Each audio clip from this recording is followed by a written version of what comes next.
Amém e amém. Pegue a sua Bíblia, por gentileza. Abra comigo naquele livro difícil de ser encontrado, livro do profeta Jonas. Vai lá em Mateus, a dica, e volta. Volta o Malaquias, volta o Zacarias, volta o Miqueias, pula para o Obadias, aí você vai ver o Jonas.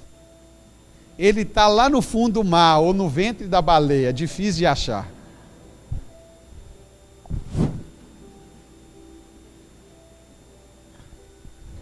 Glória a Deus. Deus está aqui, meus irmãos. A sua presença é real. Veremos nessa noite uma das histórias mais fantásticas da Bíblia. E digo fantástica, sabe uma das coisas que mais me admira no livro das Escrituras Sagradas? Se você pegar um livro mitológico, você pegar outros livros religiosos, muitas vezes livros são fantásticos, a sua literatura, e mostra de forma triunfante os seus personagens. No entanto, a Bíblia ela é tão fantástica que ela demonstra as falhas humanas. A Bíblia, quando você pega esses 66 livros, e em cada livro você encontra erros, falhas, Deus deixou ali as falhas dos homens, os acertos dos homens, pois o livro que aqui está escrito não narra a história do homem, mas narra a história da redenção do homem. Somente Deus é perfeito, e na pessoa de Jesus Cristo, que é apresentada em cada livro, demonstra a falha humana e a graça e a misericórdia de Deus. E nessa noite nós veremos uma história fantástica dessa. Falaremos sobre Jonas, aquele conhecido profeta Jonas. Abre a sua Bíblia, no capítulo 1, versículo 1. Peço a sua atenção, não é momento agora de conversar, de mexer no celular.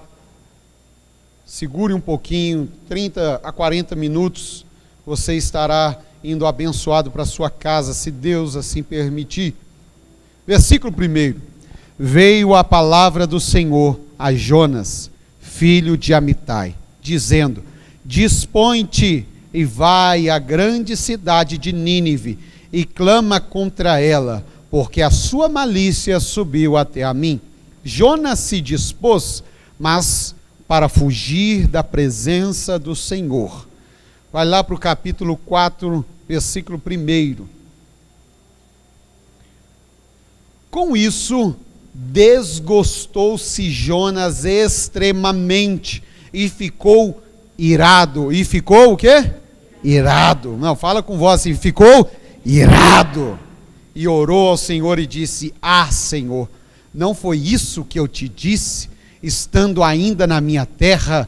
Por isso me adiantei fugindo para Tarsis, pois sabias que és Deus clemente, misericordioso e tardio em irar-se, e grande em benignidade, e te arrependes do mal. Pode se assentar, por favor.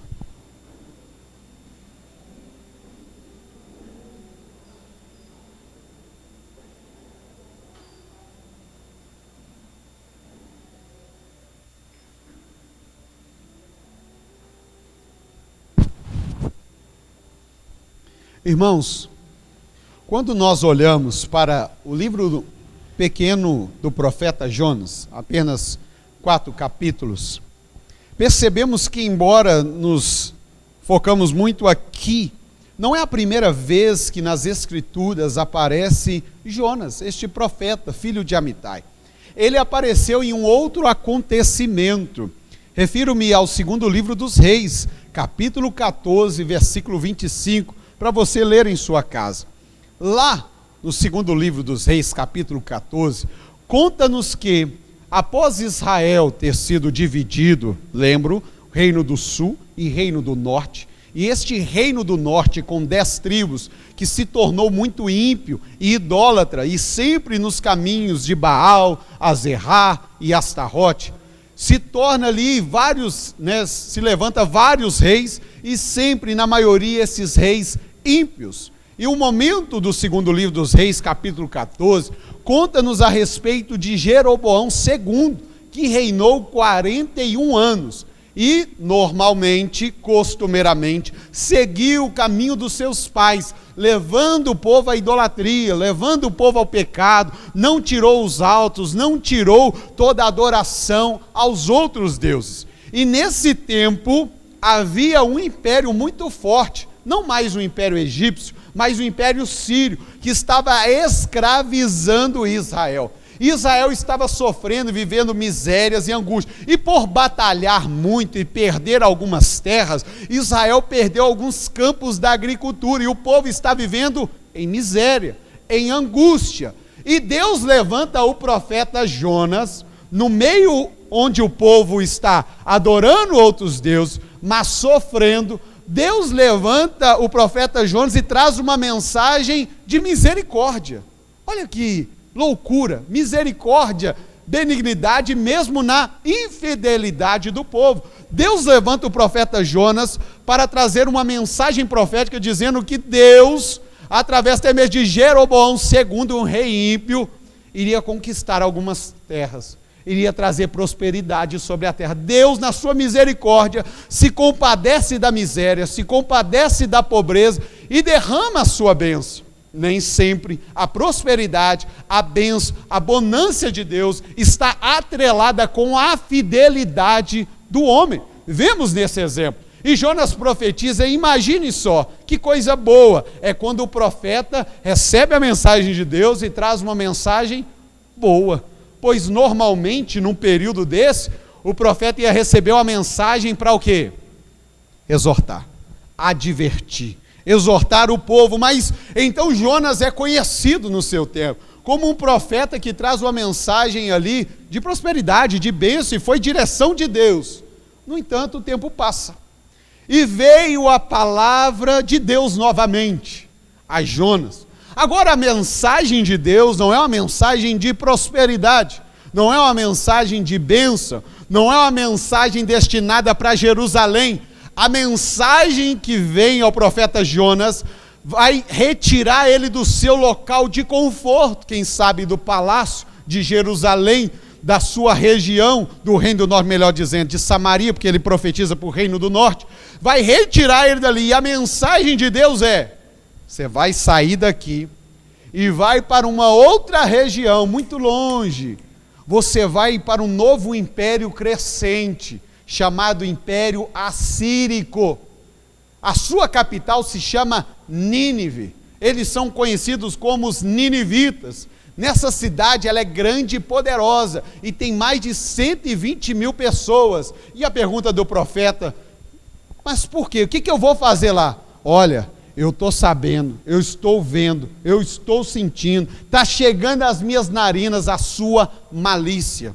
Quando você joga na internet e pesquisa sobre o Império Assírio, que se levanta e se torna o grande império do tempo do século VIII a.C., você vai para os museus ali, nas fotos, de Londres, e você percebe alguns ditos que o império, os assírios, os ninivitas, eles eram cruéis, terríveis, tenebrosos. Alguns relatos na história, e não na Bíblia, na história, por exemplo, de um rei assírio chamado Assurbanipal II. Não coloque o nome do seu filho, esse nome, Ele esfolou os rebeldes, desculpe até mesmo o comentário, e cobriu a cidade com as peles, e outros inimigos ele empalava, esfolou os rebeldes. Outros, sabe o que eles faziam? Cortavam as mãos dos inimigos, cortavam as orelhas e retiravam os olhos dos inimigos, e depois jogavam os seus corpos numa pilha de outras pessoas mortas, para eles morrerem sufocados. Há um outro rei, Tileglat-Pileser, que quando ele conquista certa parte da Ásia, ele tem um escrito dele que fala assim: o sangue do inimigo corria como as correntes nos vales, e as suas cabeças rolavam a cidade abaixo. Aonde esse império chegava, eles não apenas conquistavam, eles não apenas dominavam, eles chegavam com crueldade, com tamanha crueldade. E a mensagem de Deus vem ao profeta: Jonas. E a hora que a mensagem chega ao profeta Jonas, que está profetizando esse tempo, e fala assim: você tem que ir para lá para os ninivitas. Imagine só, na mentalidade, aquele pessoal cruel, o que eles vão fazer comigo? Primeiro, eu corro risco de vida, eles podem me matar. Ou segundo, a razão e a lógica do profeta é: meu povo, o povo de Israel, o povo de Deus está longe de Deus, e Deus está me levando para pregar arrependimento a uma nação ímpia e cruel. E se eles se arrependerem, Deus pode mudar a promessa, Deus pode rejeitar Israel e agora escolher os ninivitas. Então a lógica, muitas vezes nós lemos o texto e não entendemos por que Jonas ouve e não obedece. Porque Jonas recebe a voz de Deus para ir para o leste, mas ele vai para o oeste. Deus manda ele ir por terra, ele vai para o mar. Deus manda ele ir numa região, Deus envia ele para um lado, ele vai para o outro lado. Jonas, ele ouve a voz, não obedece, pois a sua lógica religiosa, a sua lógica é: eu posso morrer, ou pior, a minha nação pode ser escravizada, porque se Deus abençoar esse povo, se Deus prosperar esse povo, nós podemos nos tornar escravos deles. Por isso Jonas foge. Por isso Jonas ouve a voz, mas ele não dá ouvido à voz de Deus. Ele ouve a palavra, mas ele não coloca em prática a palavra. Como é desafiador ouvir a voz de Deus, não é verdade, meus irmãos?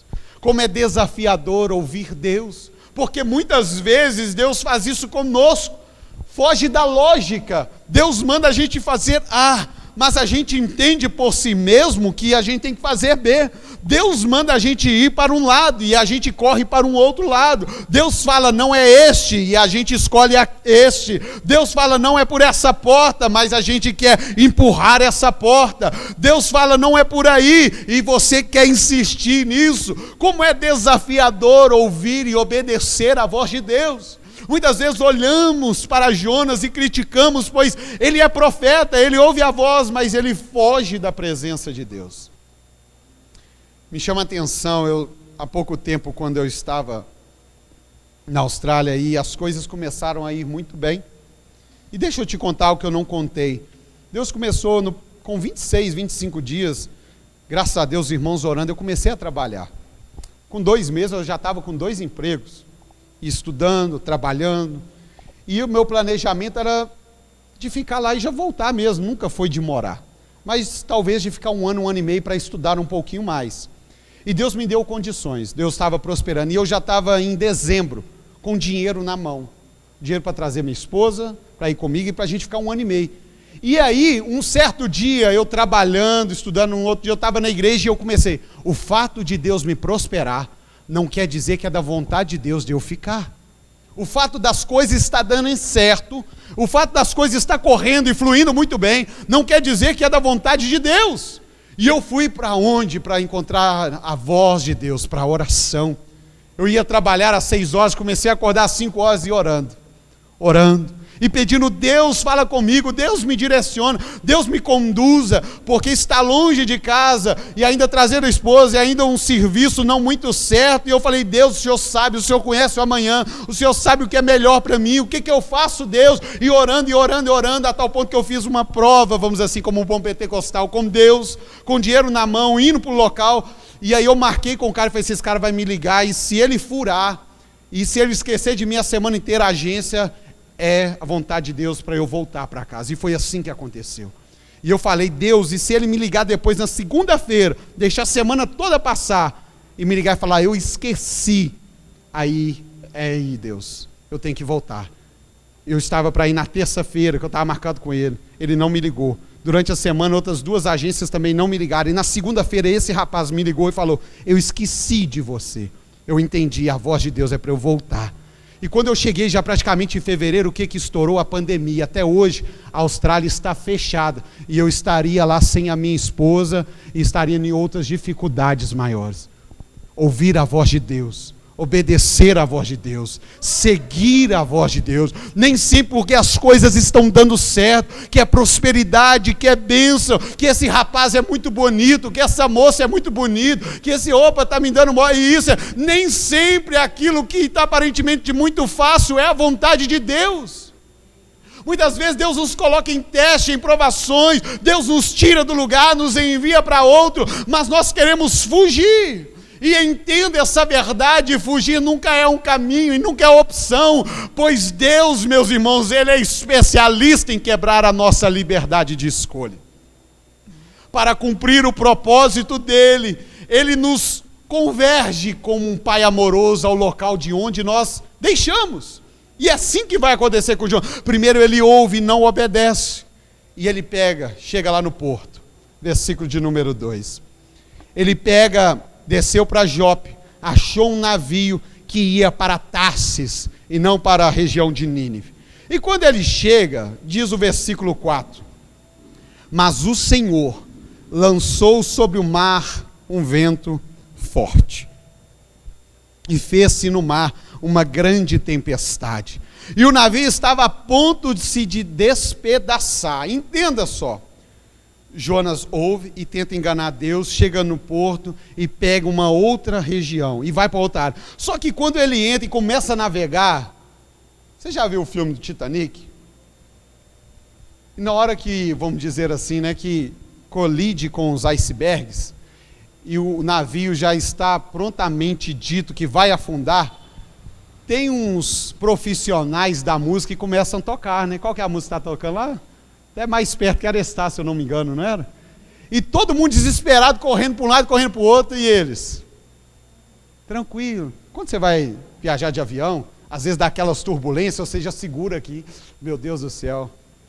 Mas, aí você ora para a aeromoça, para os profissionais ali, como é que eles estão? Tranquilo, por isso o quê? Eles sabem, é comum, eles têm todos os aparelhos, já sabem que tem uma turbulência logo à frente, já avisa. No mar não é diferente. Um bom marinheiro, ele já nota o vento, a posição do vento, as nuvens já anunciam. E eu estava estudando um pouquinho sobre o que é o vento. O vento e eu lembro das experiências lá da ciência, não sei se você vai recordar, mas normalmente o sol, ele esquenta algumas partes da terra um pouco mais. E quando ele esquenta, o ar quente que está ali, o que acontece? Sobe. Aí ele fica vazio, vem um ar frio e ocupa o local. Então esse fluxo de ar quente subindo e ar frio preenchendo é o vento. Normalmente, essa formação do vento, esse fluxo desse ar dentro do mar, ali eles já, que vento é esse? Está vindo uma brisa, está vindo uma chuva, está vindo uma tempestade. É perceptível. O tempo estava bom, provavelmente estava tranquilo, mais um dia rotineiro, profissional. Mas de repente, esse vento não é comum. Essa tempestade não é humana. Os homens se desesperam, pois eles estão olhando e falando assim, nunca vi coisa igual. O tempo fechou. A tempestade chegou e eles começam a jogar as coisas para fora, começa a pegar alimentos, começa a pegar todo o peso e começa a correr de um lado e para o outro, os marinheiros desesperados, todos ali desesperados, e o homem de Deus, o profeta, o hebreu, o servo do Senhor, o crente que vai na igreja, que dizima, que oferta, aonde que ele está nessa hora? Ele está orando? Não. Ele está jejuando? Não. Ele está lendo a Bíblia? Também não. O que ele está fazendo? Dando um cochilo, lá no porão, no fundo, escondidinho. Os homens o sacodem e falam, meu filho, o que você está fazendo aí? Nós vamos morrer. Como somos levados muitas vezes assim. Primeiro ouvimos e não obedecemos. Dormimos e não nos importamos. As pessoas ao nosso redor estão morrendo. O cenário é de tempestade. O cenário é de tormenta. O cenário é de drogas, o cenário é de prostituição, o cenário é de bebida, o cenário é de guerra, o cenário é de tempestade, de furacões, mas perdemos a sensibilidade, não ficamos mais assustados, pelo contrário, hoje vemos a igreja com a filosofia chamada hedonista, que é a busca do prazer, e nada mais do que o hedonismo gospel. Vou buscar a minha bênção, vou buscar isso, vou buscar aquilo, mas quando vem a voz de Deus para fazermos alguma coisa, para ouvirmos e sermos sensíveis à voz, ao problema do outro, não, a gente dorme, a gente fica no nosso cantinho. Eu estou trabalhando mesmo, deixa o irmão lá desempregado, eu estou com a vida financeira bacana, deixa o outro lá. Não mais nos importamos com o ministério do sofrimento, de Atos capítulo 9, quando Deus levanta Ananias e fala, vai lá, tem um vaso escolhido lá chamado Saulo, este homem chamado Paulo, ele vai ser um vaso escolhido e vou mostrar para ele o quanto ele deve sofrer. Paulo foi chamado para sofrer, para importar, para olhar e ver a situação, o naufrágio dos outros.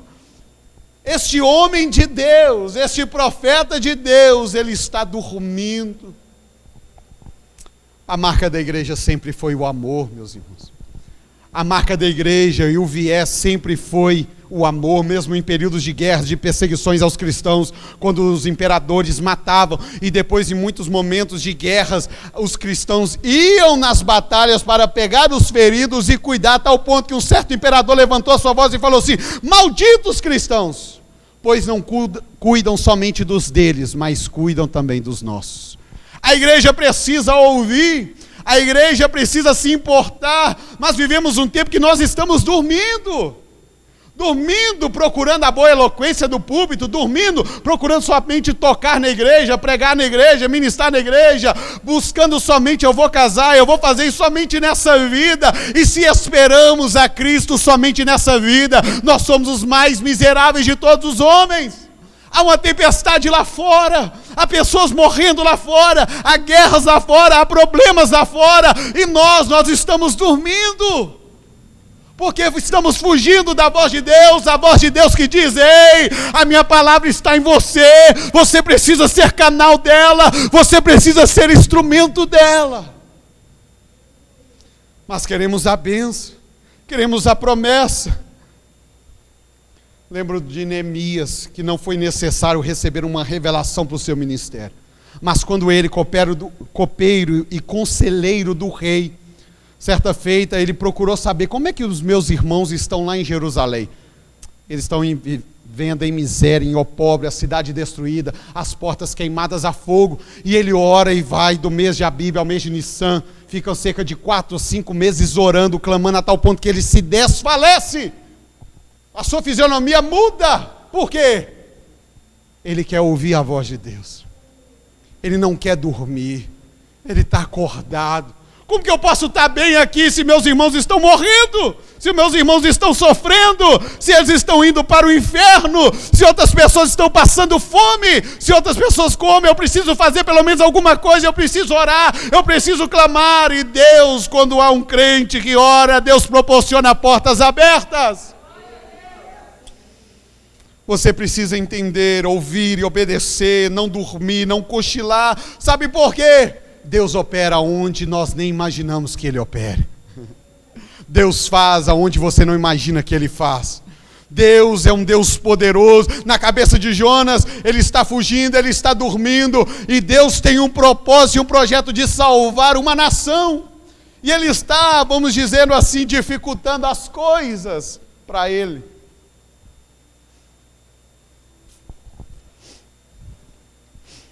Quando Jonas, ele conversa com os marinheiros, e os marinheiros falam, o que você vai fazer? Ele falou assim, não, o problema aqui sou eu, me joga no mar. Ele faz o sentido, a lógica religiosa, judaizante aqui é, eu sou o sacrifício, me jogue no mar, porque o meu Deus é o Deus criador dos céus, da terra e do mar. Quando vocês me jogarem, a ira de Deus será aplacada. E eles relutam, não querem fazer isso. Mas enquanto eles estão relutando, o mar se abrava. E eles vão quase a pique, mas então eles jogam Jonas. e quando joga, o mar se acalma. Jonas é mergulhado no mais profundo dos oceanos. Ali vem um grande peixe, o engole e ele fica na escuridão. No capítulo 2, em versículos, apenas 10 versículos, demonstra a oração de Jonas dentro do ventre da baleia. Até o momento do capítulo 1, quando Deus fala com Jonas, ele não ora. Quando Deus manda ele no meio da tempestade, ele não ora. Quando Deus, ali no meio dos marinheiros, ele também não ora, porque os marinheiros falam, suplica ao seu Deus, pede a Deus, fala, não, me joga aí. Ele não ora, mas agora ele está no profundo abismo, dentro do ventre da baleia, e ele é forçado a orar. Deus nos coloca em situações, em momentos e ocasiões, que não tem escapatória a não ser se encurvar e orar. Mas é muito feio para um cristão, porque muitas vezes, em vez de orar no momento bom, somos forçados a orar em momentos ruins. E a minha pergunta é, você tem sido forçado a orar? Ou deliberadamente você ora? Jonas vai para a oração porque não tem saída. Deus cerca Jonas. Aqui é eu e você. No mais profundo abismo, dentro do ventre do peixe, capítulo 2, versículo 1 diz, orou Jonas no ventre da baleia. E disse, na minha angústia clamei ao Senhor e Ele me respondeu. Do ventre do abismo eu gritei e tu ouvistes a minha voz, pois me lançaste no profundo, no coração dos mares, nas correntes das águas me cercou, todas as tuas ondas e vagas passaram por cima de mim. Jonas é forçado a orar, e aí eu falo com você com a experiência profunda dessa, de ouvir e não obedecer, de dormir, e não se importar e de agora provar. Deus já fez isso com você? Te colocou no estreito? Te cercou? Há tribulações e dificuldades que vêm do próprio Deus. E há outras que nós mesmos entramos. Na minha caminhada, se eu for contar aqui, eu delongo muitas. Muitas vezes que eu entrei no problema, eu procurei o problema, eu encontrei a dificuldade, eu fui atrás, a minha atitude, o meu resultado. Nem todo casamento fracassado é Satanás. Não, é falha humana. Nem toda empresa fechada, não, é falha humana.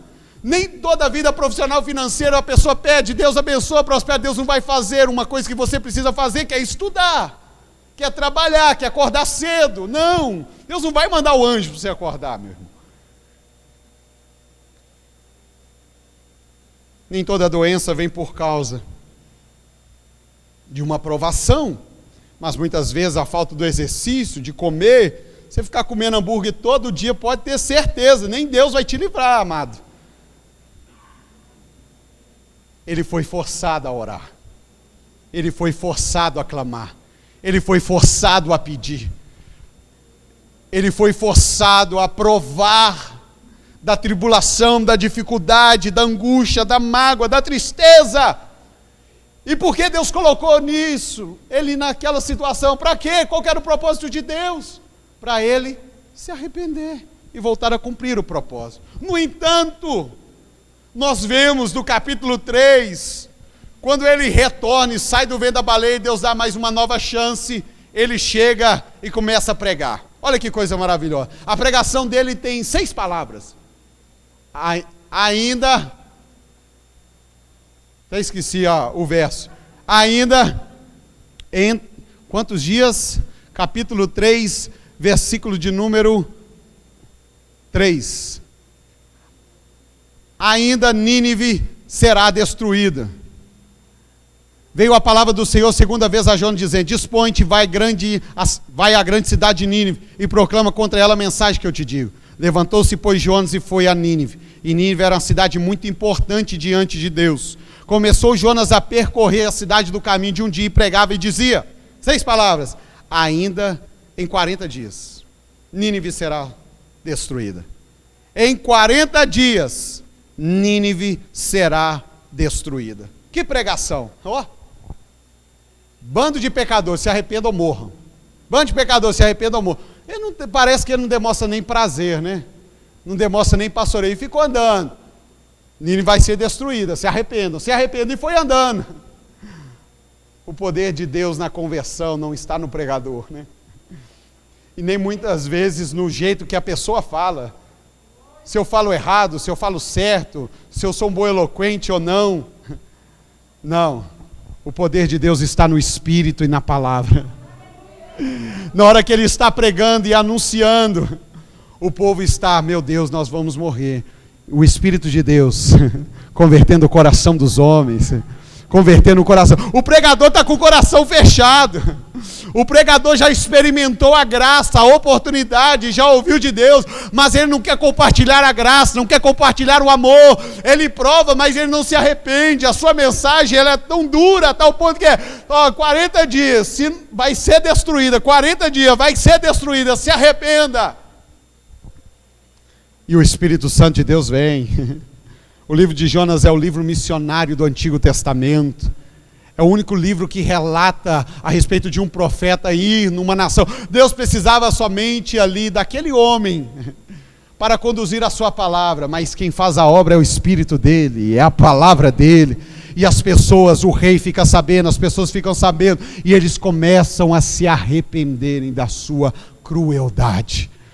Quando Jonas vê o arrependimento, no capítulo 4 que nós lemos, sabe o que ele fica? Irado. Ele fica irado, pois Jonas é o tipo de pregador que provou, mas não se arrependeu. Não se arrependeu porque ele prega amor para si próprio e fogo consumidor para o outro. Ele prega graça para si, justiça para o outro. Ele quer ver o outro destruído, mas a sua vida ele quer ver agraciada por Deus. Ele prova da misericórdia, ele prova do amor, da segunda oportunidade, mas ele não se arrepende. E ele é a tal ponto que ele vai começar a dialogar, a questionar Deus, perguntando: eu sabia, Senhor, por isso que eu não queria vir aqui, porque o Senhor ia salvar lá, o Senhor, parece que ele está dizendo assim, parece que o Senhor é bobo demais, olha a crueldade, agora o Senhor vai salvar eles, não merecia, olha, era drogado, bêbado, feioso, olha aí. E Deus fala com ele: é razoável? Ou você tem razão para tamanha ira? Você está certo de se irar assim? Como é que é isso? Jonas não quer perder o status, nem da sua nação. Ele quer que os outros sejam julgados e os seus salvos e justificados. Ele não quer compartilhar a graça. Ele fala de perdão e fogo para o outro, fala de prosperidade para si e miséria para o outro, fala de bênção para si e céus fechados para os outros. Ele quer ver Deus matando, Deus consumindo, Deus acabando com os ninivitas. E como termina essa trama? Como termina essa narrativa profética? Deus o questionando, dizendo: você tem razão, a tal ponto que ele se eleva para um pináculo, um alto monte, e ele começa a ver. O que ele estava olhando para a cidade? Vai pegar fogo, daqui a pouco Deus vai mandar fogo, né? Vai acabar com tudo.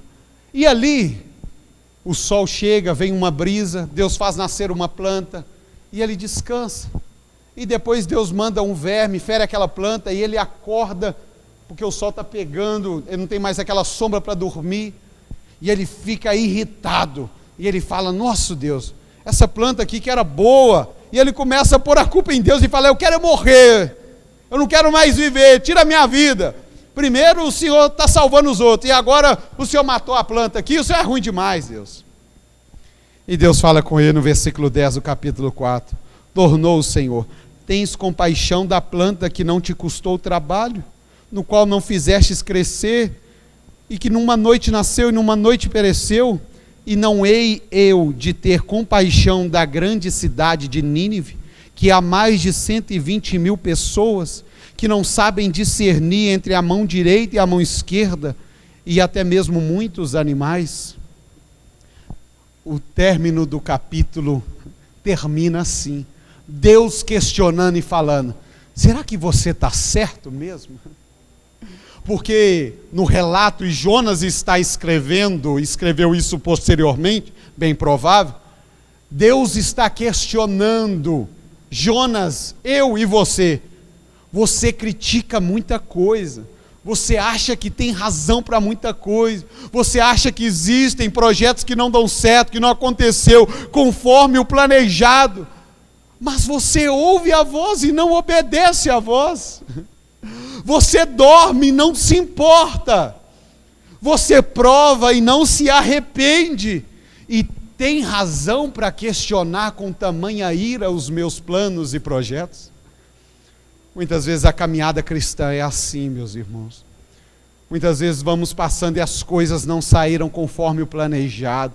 Queríamos outro, temos uma perspectiva para a igreja de um modo diferente. Por que Deus não faz isso com o irmão? Por que Deus não faz isso com aquele? Por que Deus não faz isso? Queremos entrar e ser Deus e não deixar Deus ser Deus. E quando eu olho para o texto de Jonas, eu vejo um Deus misericordioso e amoroso. Um Deus que deu oportunidade para Jonas ouvir, um Deus que deu oportunidade para Jonas despertar, um Deus que deu oportunidade para ele provar e se arrepender. E a pergunta é: Jonas se arrependeu, sim ou não? Eu não sei, mas o que eu estou interessado em saber nessa noite é: e nós? E eu? E você? Até quanto tempo iremos ouvir a voz de Deus e correr da sua presença?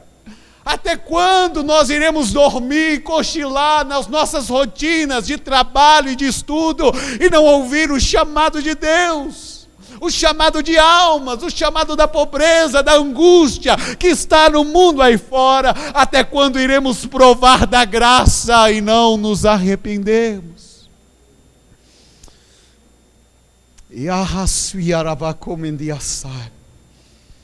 Eu te convido a curvar a sua cabeça, estamos terminando,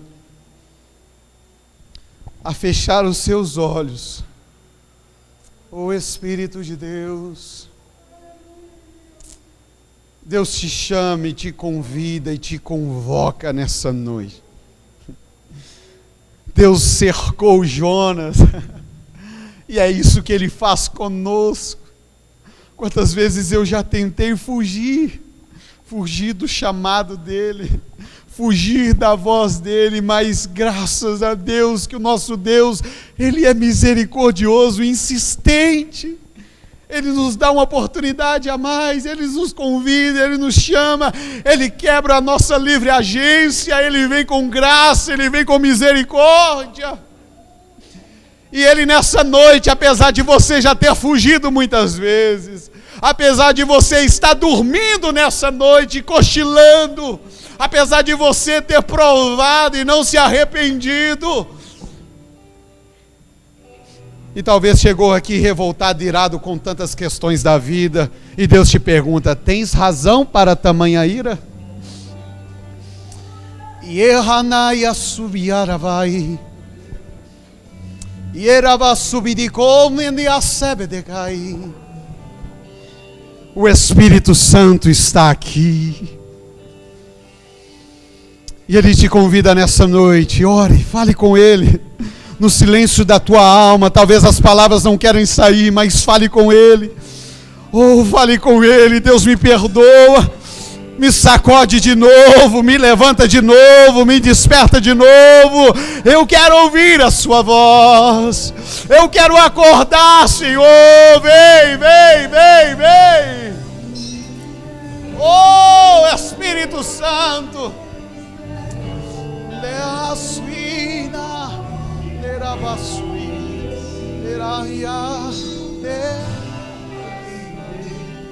Fale com Ele, fale com Ele. Oh, Espírito Santo.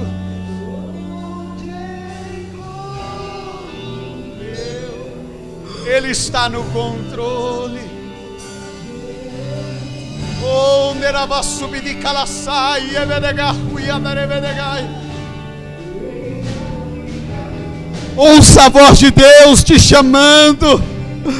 Ouça Deus indo no porão nessa noite, te acordando, dizendo: ei, filho, ouve a minha voz. Oh, aleluia.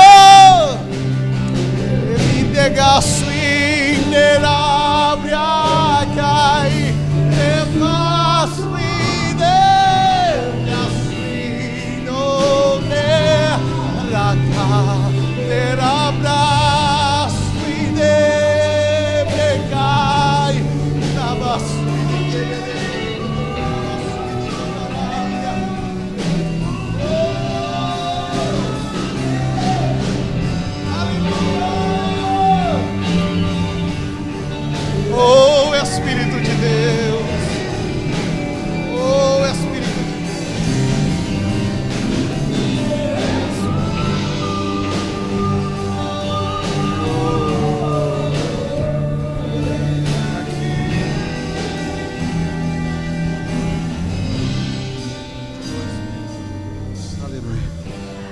A Ti rendemos graças, Senhor. A Ti, Deus, oramos nessa noite, pedindo, nos ajude, Deus. Nos ajude a ouvir a Tua voz.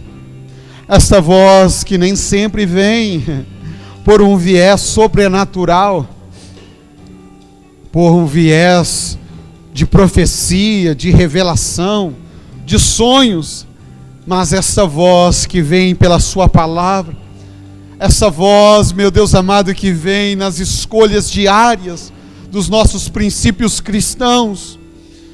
Oh, Senhor, nos ajude a ouvir a Tua voz, nos ajude a discernir o que é vontade humana e o que é vontade divina.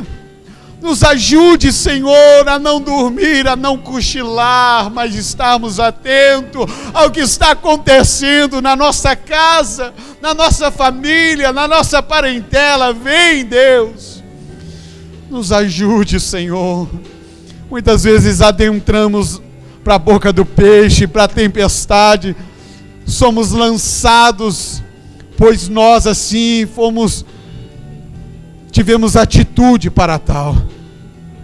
Oh, Senhor, experimentamos a Tua graça, o Teu amor e pedimos, nos ajude, não queremos ficar irados, revoltados contra o Senhor, a tal ponto de dizer, queremos morrer, é melhor morrer do que viver. Não, Senhor, nos use como boca do Senhor, nos usa como instrumento do Senhor, nos use para ouvir, para termos sensibilidade e ouvirmos a voz daqueles que clamam, daqueles que sofrem, daqueles que choram. Vem, Senhor, nessa noite, Pai, fica conosco, nos abençoe com a semana de paz, com uma semana diferente, mais do que apenas trabalhar, Senhor, do que estudar, Senhor, do que fazer aquilo que rotineiramente fazemos. Vem com o Teu Espírito a ouvirmos, a olharmos, a entendermos aquilo que o Senhor tem para nós, mais do que vir ao culto na quarta ou no domingo que vem, mas que amanhã possamos estar atentos. Aqueles que estão presos no nosso trabalho, na nossa escola, no nosso dia a dia, que estão amarrados pela escuridão do mundo, pela miséria do mundo. Oh, vem com Teu Espírito Santo nessa noite e nos encha. Vem com Teu Espírito Santo e nos encha, que amanhã sejamos luz, sejamos sal, sejamos graça a corações sedentos. Vem Espírito Santo com o ministério da misericórdia. Vem, bom samaritano, trazer a sensibilidade, tirar o coração de pedra e colocar o coração de carne. Vem, Espírito de Deus, vem. Clamamos a Ti, para que o amor de Deus o Pai, para que a graça de Deus o Filho, e para que as doces consolações do Espírito Santo permaneçam em nós, na Tua igreja, não somente hoje, mas para todo sempre. Vai em paz com a graça e com a bênção do Senhor. Dê uma salva de palmas para esse Deus maravilhoso. Aleluia.